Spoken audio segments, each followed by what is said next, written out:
Sveika, Lieta! Šodien apskatīsim to, kā Moneo ievadīt piegādātāju rēķinu, kam piemērots nodokļu apgrieztās maksāšanas, jeb reversa PVNs. Tad modulī piegādātāji pie piegādātāju rēķiniem ar plusiņu veido jaunu piegādātāju rēķinu.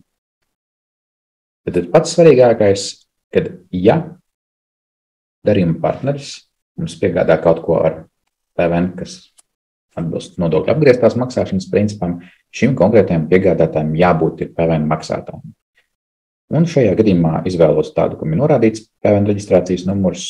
Tad mums šodien tiks piegādāti dēlīši, brusas un citi kokmateriāli no akcijas sabiedrības Koks un Kociņš.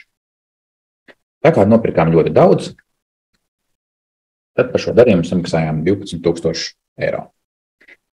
Pēc kopsummas ievadīšanas Moneo piedāvās to, ka aprēķinātais iespējamais PVN uz šī dokumenta ir 2082 eiro. Bet tā kā tas būs reversēts darījums, tad piegādātājs uz šī rēķina nebūs norādījis PVN. Līdz ar to šeit no piegādātāja rēķina ieraksta šo PVN izdzēsīsim ārā. Norādīsim piegādātāja rēķina numuru un dosimies uz piegādātāja rēķina rindām. Šai gadījumā grāmatošu piegādātos kokmateriālus 710 kontā.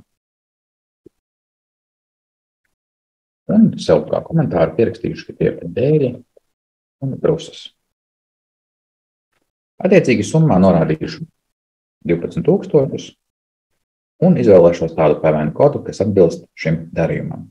Šai gadījumā R1 jeb reversa PVN kokmateriālu iegādai. Kā redzi, PVNs tika aprēķināts, bet tas nepieskaitās kopsummai.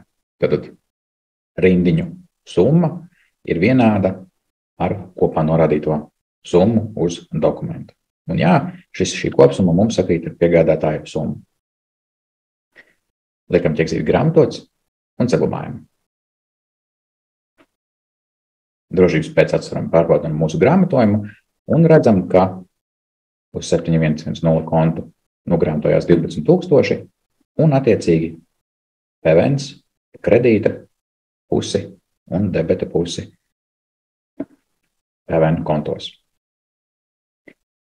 Ja konkrētajā darījumā tiek piegādāti vairāki dažādi nodokļu apgrieztās maksāšanas izējmateriāli, bet dažādi darījumi, tad norādot, piemēram, tieši to pašu kontu, mums Koks un Kociņš būs piedāvājis arī profilus no cinka, bet kokmateriāli tad būs 10 000, profili nospētīsim enter, tātad 2000 eiro.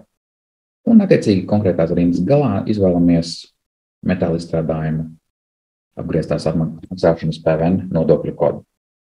Kā redzi, summas un kopsummas atkal ir vienādas, liekam ķeksīti grāmatot un saglabājam.